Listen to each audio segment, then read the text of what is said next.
Great. So I'd welcome to the stage Heather and Georgios. And of course, Piotr. Yeah. Stay here. I think just over here maybe. Like this. Where do you want to go? There? There. I was just going to go.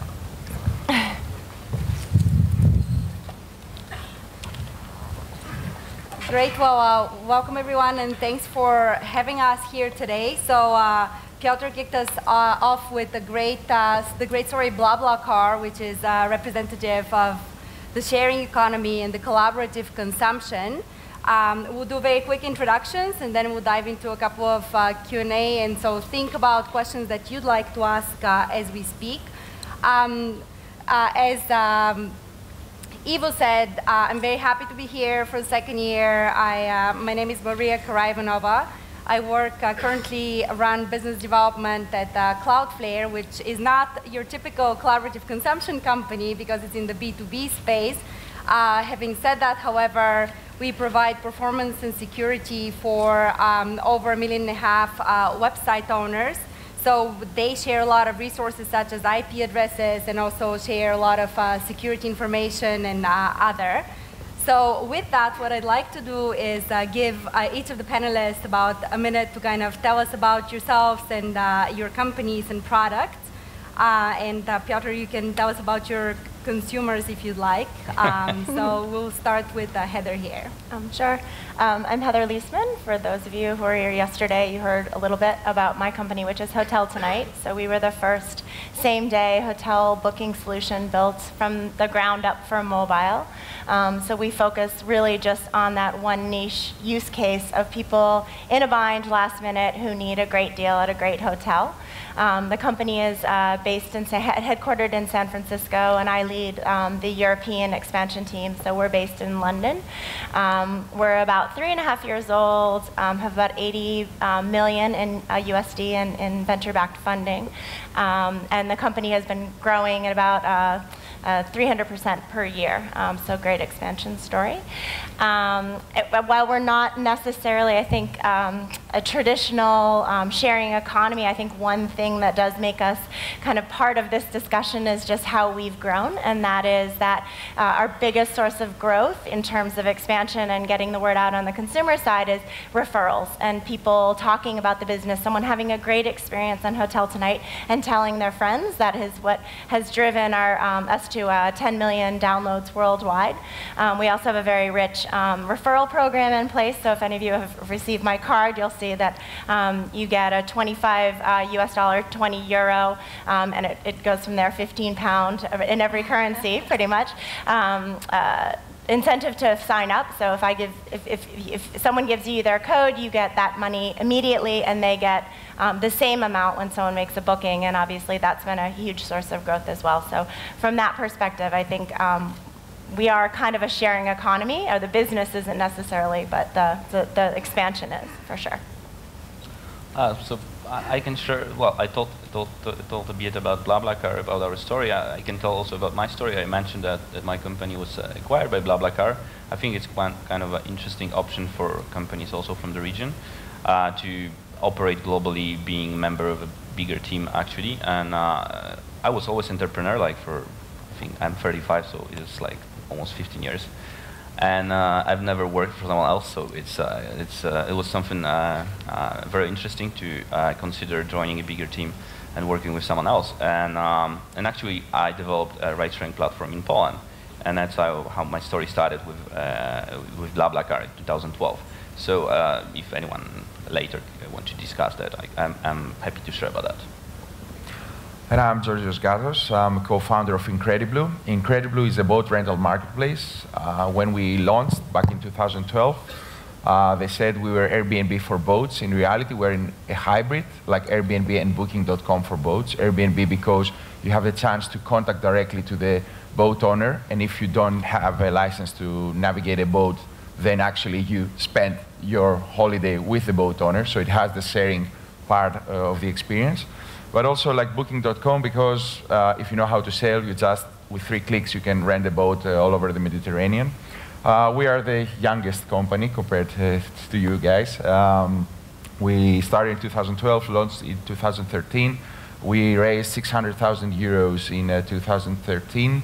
And we started and operate from Greece. So it's a regional story, and we are happy to be here today and share what we've done so far. Great. Well, so some of the trends that I've been kind of learning about are, for example, the average car only gets used, stays unused actually 92% of the time.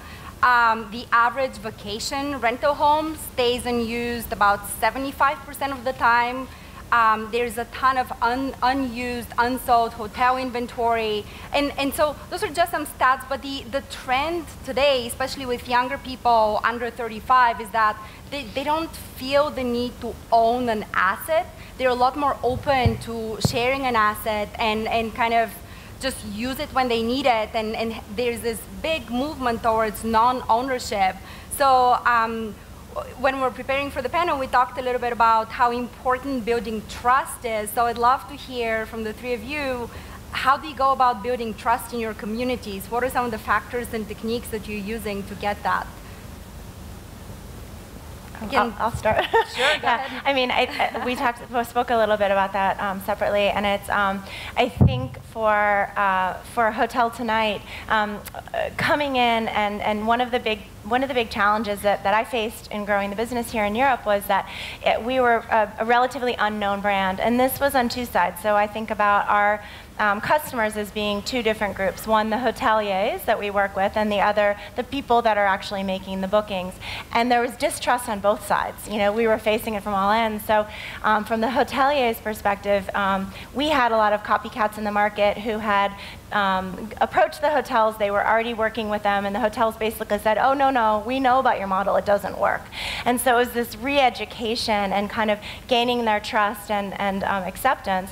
On the customer side, it's about getting someone comfortable with just the e-commerce platform, and that varies country by country with their acceptance of and comfort with making a transaction. And in this case, you're talking our average booking price is well over 100 euro. So relatively, it's not a boat rental, but it's a fairly significant purchase to make with a company that you maybe haven't heard of before. So on the hotelier side, it was a lot about, we hire a little different than BlaBlaCar. We have the same idea of we hire locals, but they're all based in one office in London. But it was really important for us to understand, like, everyone, the person who runs France, like everyone who works on the French market is French, and they understand the market and they can help relate to the hoteliers, but it was a lot about relationship building. And on the customer side, it really came down to the reviews and your ranking and trying to get people to talk about you. So we've really leveraged PR very heavily. That was where most of our money was spent in the early days, was on getting the word out there through PR. Bloggers, really kind of a blogger outreach strategy to again, attack the influence, or not attack, that's the wrong word, gain trust and gain awareness amongst sort of these influencers. And then on the customer side, I think I spoke a little bit, sort of alluded to this yesterday, but it's all about there's nowhere to hide in the mobile space and with apps. You have to have a good product. You have to deliver a great experience, because it's just going to, the reviews you get and having that sort of reinforcement from your customers is tremendously important. So that really comes through, and with our on-app reviews, every property review is verified. Everyone, I'm sure, in this room can attest to the fact that everyone talks about ratings and reviews, and that's such a critical decision point for customers. But we've gotten to the point with TripAdvisor where we distrust reviews unless we know the person. And the next best thing to knowing the person is to have a verified review in a community that you kind of trust. So that was super important for us, is just finding ways to reach our target audience and build trust with them, because they're the ones that are going to help spread the word. So in our case, we had an even bigger problem, because in your case you have hotels as initially more trust and unknown person actually on the platform. And so beside doing all that, what you did, like PR, bloggers, to create a trustworthy brand, we needed initially, like whenever we launch a new market, we need to offset all that trust generation to users. And actually, that's a very important element of what we do in BlaBlaCar. So beside preparing a product that I mentioned earlier, beside allowing people to create profiles, to do peer-to-peer reviews, which are very important, which are, by the way, moderated by us. So we moderate all the content within the website. We moderate biographies. We moderate content that people put in their trip descriptions, because we want to have curated user base, actually, and curated content to provide more trustworthy in the platform. And so we need to add it to what you mentioned. And without that, I think that doing that kind of marketplace would be very hard, because when you start a new market, you face, obviously, the arguments that this platform lacks trust. And to create that trust, you need to create all that, what I mentioned. So like moderated content, verified profiles, so people verify their phone numbers, people review each other. So that's very important in development of websites and platforms like that. As a marketplace as well, we have all the, what it was mentioned, there is no point repeating it, but when it comes to boats, trust is even bigger. I mean, a hotel, you understand what you expect. Driving a car, okay, you don't know who's driving the car, but again, you understand what you expect. If you've never been to a boat, and by the way, who of you has ever been on a holiday on a boat here? Right, a few, so I'll come back to you. About the rest of the people, right? The rest of the people, when we talk to them and say, did you ever know that instead of driving, I don't know, from Sofia to Thessaloniki or Halkidiki and for 4 hours and then get to a boat, like a ship boat, like the normal one, the ferry, to go to an island and then find the rooms to let and then rent a car there or get a scooter or whatever, and if you add all these costs, you'd have a much, much better experience with less cost and, you know, have the same view every morning when you wake up, or be on the same bay with a Russian oligarch who has like a mega yacht, and you can do that for like 20, 30, 40, 50 leva a day. We had offers like that last year. So these people are saying, okay, I get it. I never knew that this can happen, but now it seems it happens with Incrediblue. But what is going to happen to me on a boat? What if I'm going to die? What if my friends will make fun of me? So there are all these what ifs. So trust is more than the safe transactions and the reviews and everything that happened through our website. It's more about building all these feelings that you get on a boat before you actually book the experience. So for those of you that you've been on a boat, even if you try now to book a boat, and I did that yesterday, I Googled here, rent a boat Bulgaria, rent a boat Black Sea, and you see all these old school websites that they look, in the best case, dodgy. Right? They have a phone number and a contact form, and that's it. And this is why Incrediblue started. By the way, Incrediblue is the child of the Greek crisis. When we created the company, it was when the Brexit scenario was in the headlines. So we said, which sane person will book a boat and send money to the Greek owner in a Greek bank back in 2012? And then we thought, okay, the same with Spain, Portugal, Italy, and all these issues. So by actually creating a marketplace and democratizing it and standardizing it and educating the owners, because the typical boat owner is 45 years old plus. So we had to invent ways to let them know about their booking request, or even call them while during the summer they're in the sea, and we're like, okay, you have 5 new messages, shall we reply for you? So we did all these things to create trust between the two parties. Unfortunately, you do not rent boats daily or like 5 times a year. Therefore, it takes longer for us to build trust, because word of mouth, from summer to summer takes more time. But trust is a key in our business. So I'm just curious, how many people here have used Airbnb in Bulgaria or elsewhere? Great. I did some research, and I see that Airbnb, which is a platform that allows you to rent your house to complete strangers, is becoming very popular in Sofia in particular, also in Varna and in Plovdiv. But one thing that I did want to talk about and get your opinions on is, about a year and a half ago, there was an incident where one of the Airbnb's customers' apartment was completely destroyed by the tenants who occupied it. And that shed a lot of light on the issue that Airbnb at the time did not offer sufficient insurance to the homeowners. So what Georgios was talking about, in the case of a boat, which is a very expensive asset and repairs are incredibly expensive, how do you guys mitigate that risk of damage or someone getting injured on the boat? How did you think about it when you were setting up the company? We made a decision back then. That's why I said we're a hybrid between Airbnb and Booking. We said that there are so many boats out there, so let's start with the ones that they're declared in their local countries as leisure boats, but able to be rented out. So we made these, it's not the same in every country, but the majority of the European countries have this differentiation between private leisure boat and professional leisure boat. So we said we're going to start with these boats, so every boat is insured. So we got the whole insurance thing out. And the model of insurance works a lot like the car rental industry. So you have a premium insurance, you have actually a deductible, the first 1,500, 2,000 euros, that if something happens, you have to cover as the user. And then the remaining is covered by the insurance of the boat. Of course, we have a product that can cover also the initial deductible. That's the one thing, if you know how to navigate a boat and you rent the boat. So the boat owner is covered, and you as the user, also you're covered. If you're not, and you get a crude charter, you don't care. You just, it's like the hotel. You cannot go and start smashing the doors inside or, you know, put it on fire. Then, yeah, you're liable for a part of it, as it will be in the hotel or everything. But, I mean, if you use it normally, then you have nothing to worry, because the crew is liable for what happens with the boat.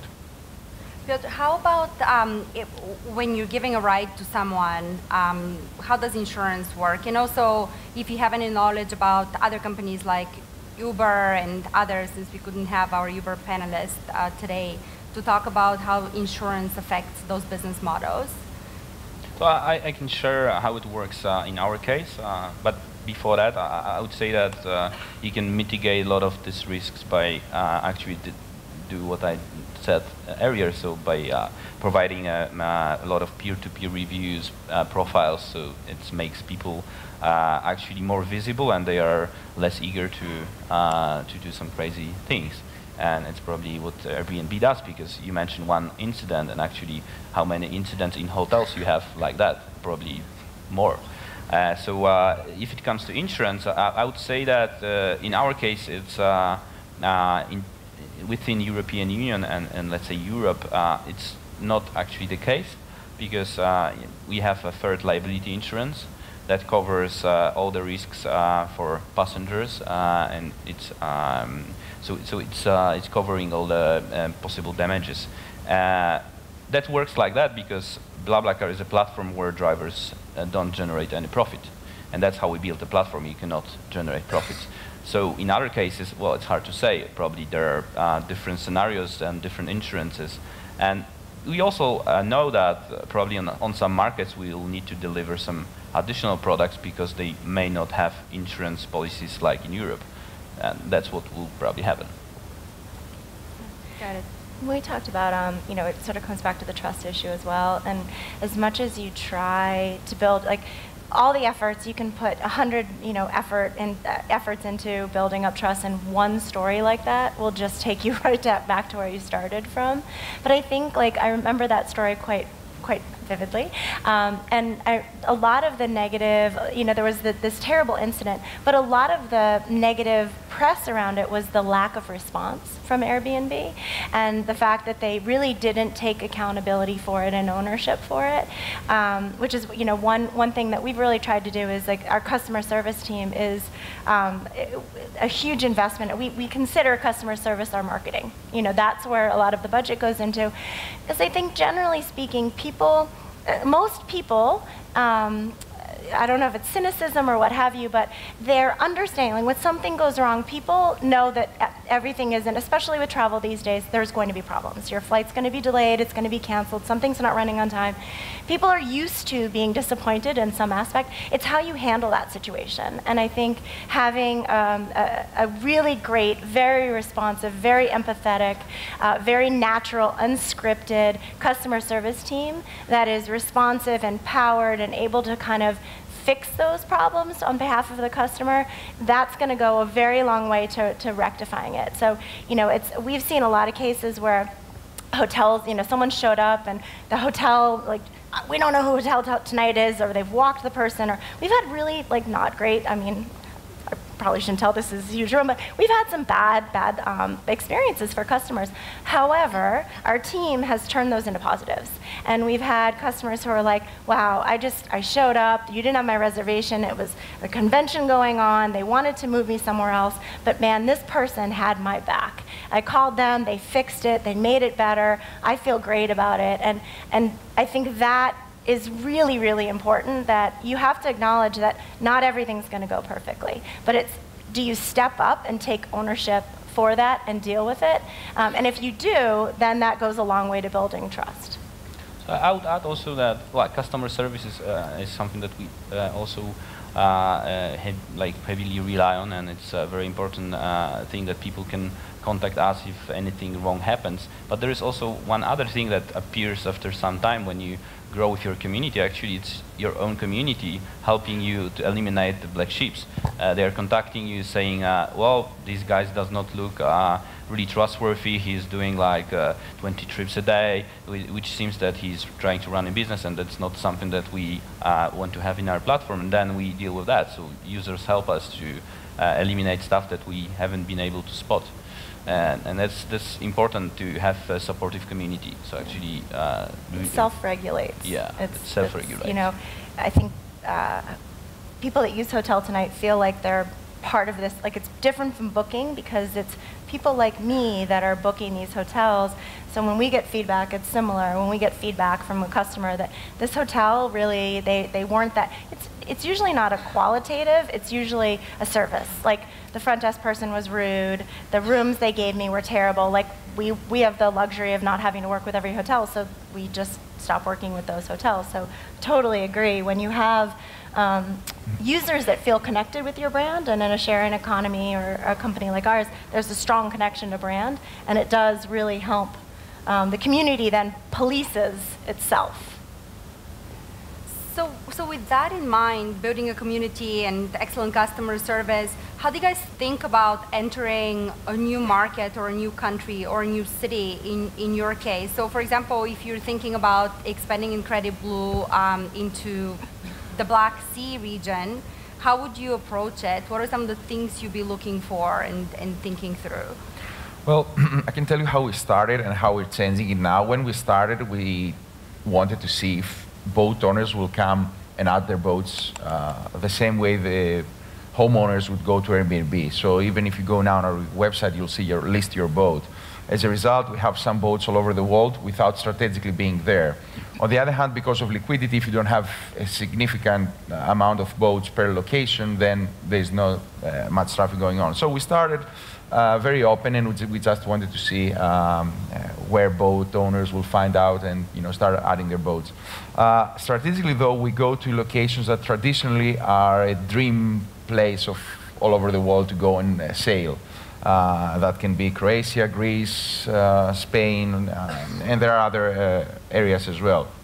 But what we found out in the process was that it's not only the Northern Europeans or Americans or Australians who, the Western world, who have more disposable income that they rent the boat to these locations.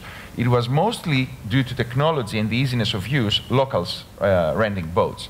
So we had boat owners in Greece saying, you keep sending us Greeks. We never had Greek customers. It was like 5% or 10% of that. What's wrong with you guys? Where are the foreign customers? And we said, I don't know, this thing works. And there is a traditional chartering industry saying that you have to rent a boat from Saturday to Saturday. Well, 70% of our rentals last year were less than a month before the check-in date, which in the industry is like 90 days plus before the check-in date. And it was not Saturday to Saturday. And the average stay was 5 days instead of 7 days of the industry. So we saw that, and we said, okay, from now on, we go and we grow a fleet, even in a few locations in the countries that we see that they're most likely they have a nautical tradition. So if you go now, like country number 3 and 4 in terms of fleet, we have 2,400 boats as we speak, by the way. 30% of that is Greece, 20% is Croatia, and then it's Germany and UK. Why? Because we thought these are countries with nautical tradition, so it's easier for them to test it in the local country and then do the investment of time mostly, because as I said, it can go very cheap if you wish, and very expensive, of course, if you have the money. Try it for a weekend there, build trust, understand that Incrediblue actually is, you know, a marketplace, and all these trust issues will help them to go to another country. So we started with these countries, and now we're going to Spain, Italy. We're a very small team yet, so we do not have people on the ground, so which means we go to boat shows, we go to marina. I myself go marina to marina and say, hi, who rents boats here? So we do all this kind of stuff, but this is a great way to get the feeling and understand the local ecosystem, because boat owners are like hunters and fishermen. They love to brag. If you go to marina and say, who is the best boater here, everyone will be like, it's amazing, it's amazing. So it's good, you learn a lot, they gossip a lot, they love to gossip, so you understand better. So this is how we do it now. We find countries with nautical tradition and countries with great destinations, and we try to match them both. Great. How do you pick the next country to expand BlaBlaCar in? So I tried to cover this a bit in a presentation, but I think that we could say that it's enough to translate the website, and then it can work in a country that a lot of people think that it might work like that, while it's actually not. It's a marketplace, so you need to provide offer and demand and create enough liquidity to make it happen. So as I mentioned, we need to first to analyze the market if it can really happen there. And I believe that it can happen in more or less all the countries of the region here. So it's just a matter of finding a good team, as I mentioned, and then you're ready to launch, and then you start to, and then the magic starts to happen. So in our case, the most important part of building a marketplace is actually creating growth. So a growth team then starts to work with marketing manager who works locally, finding right channels to market the project and find drivers and passengers. Without that, it's just a dump website. And I think for us, I really wish that I could say that we had it all figured out and we know that these, check these boxes and this country is going to be a success. But I think it's really, till now, a lot of the expansion has been driven a lot by strategy and some opportunity, and now it's a little bit opportunistic as much as strategic. So there's definitely sort of markers in each city that we look for in terms of the split between international and domestic travel, the size of the market, the property types. There's certain sort of market analysis that we do. But at this stage of our expansion, a lot of it comes down to opportunistically, like, where is their hunger? Where can we find someone, again, because we're looking for people that are, it comes down to how strong is the person in the role of building that country. So if we find someone who is super passionate about what HotelTonight is doing, and they're Bulgarian, and they're like, I want to own this market, I want to build it, like, I know it can be successful, someone who has that kind of passion is going to make it successful. And that's 10 times more powerful than us saying, oh, we did all this math and we looked at all these factors and all this analysis. Like, analysis gets you so far. At the end of the business, at the end of the day, our business is a lot about just gut feel. And I think that most of our success comes from the fact that we have a great team that is super passionate about HotelTonight and has drunk the Kool-Aid of we're going to change travel. We are going to change the entire landscape of travel. So I take that over the lengthy resume and everything. It's really just about that die-hard belief that it can be successful. What I heard is, if you are looking to launch HotelTonight send me your in resume. Sofia, well, or chase after Heather as soon as we're done, and you never know. Great. So we have. Should we switch to questions or?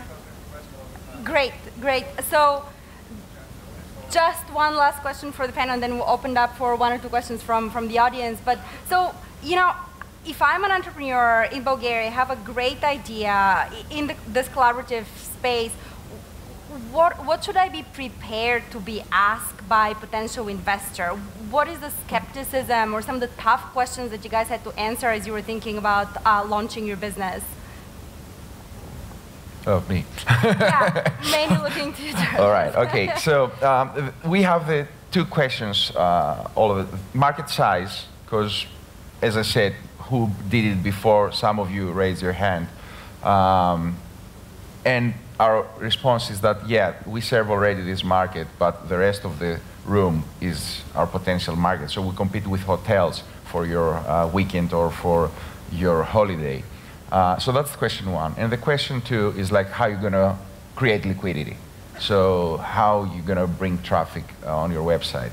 But I think that's common. I mean, we had a conference a few months ago together with Airbnb and other sharing economy startups in Greece, because sharing economy might be a solution to unemployment and to the crisis. And the thing was that it doesn't matter where you start from. So if you're in Bulgaria, Greece, UK, whatever, for us it made sense to be in Greece.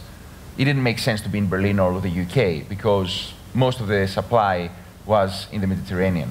So if you're an entrepreneur thinking how I can do that, it will be like, okay, can I serve from day one from my location a European, let's say, not a global, a European market, and can I serve it well?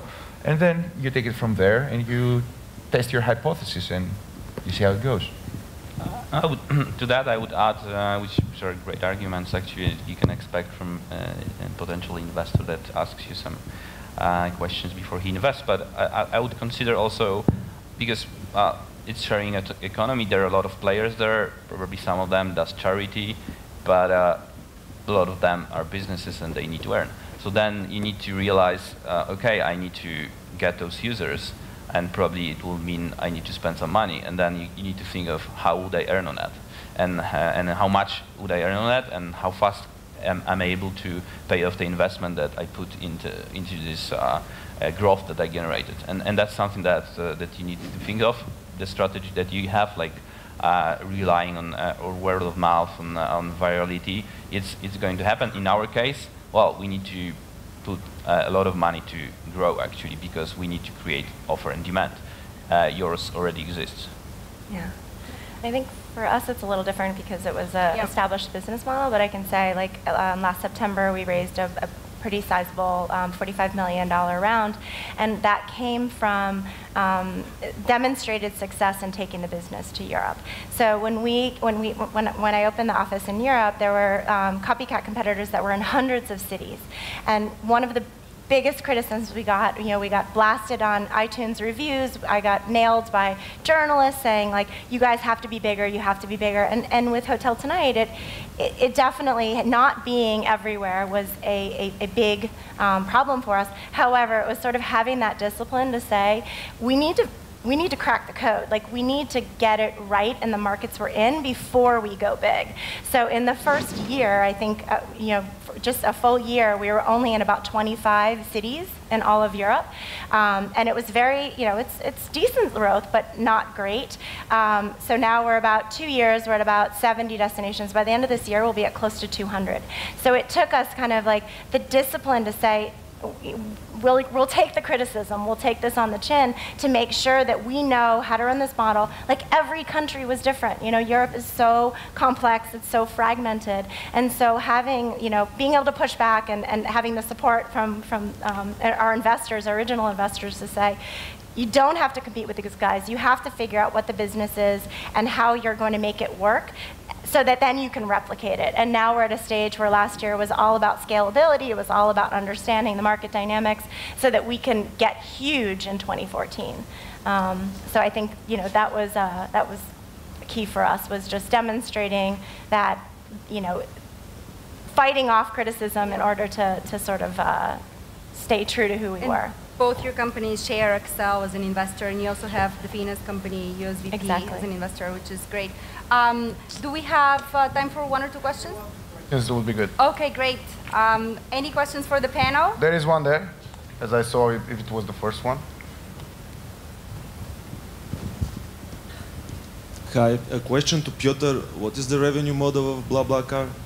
The model is taking, well, We actually implemented our model in 2 countries. We are expanding, so probably in other countries we need to adapt a bit. Maybe in some countries we'll use the same model, but the model that we currently use is taking commission on payment between driver and passenger. So we take a cut of the payment.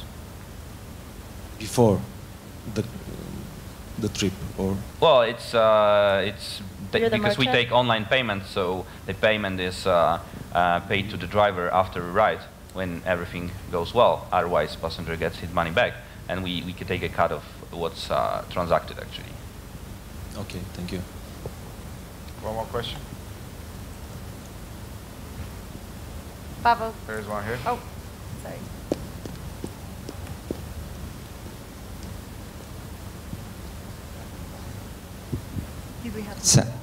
It sounds like the biggest insurance is the greatness of your brand name, almost. Do you think there's going to be room for more than one elephant in the room? Maybe it's a question to the 2 people in the middle. I hope not. No.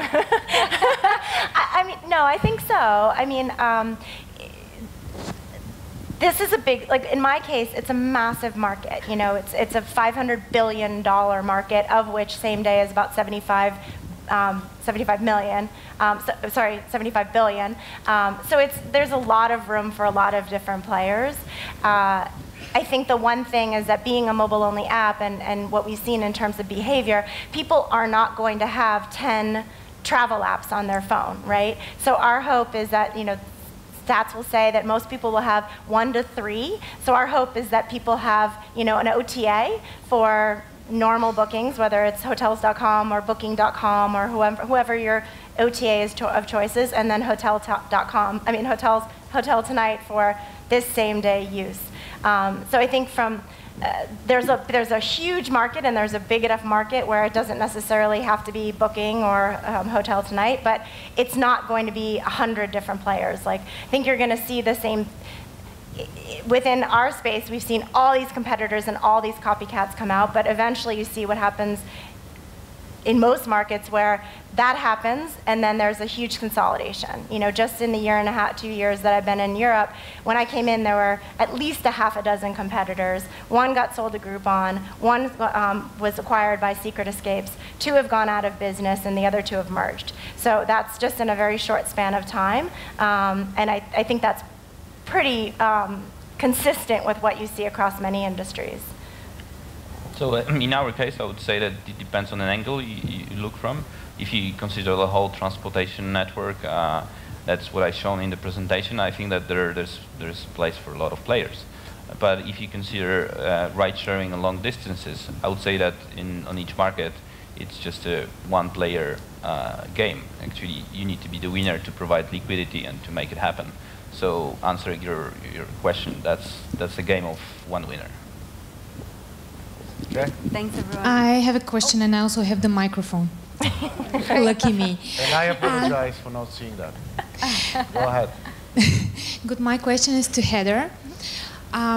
Your model is built on the hotels so your revenue model is basically you get a chunk of a commission of what people pay Correct. to the hotels normally. Correct. So as your business grows, more and more people would book last minute or last night deals in hotels.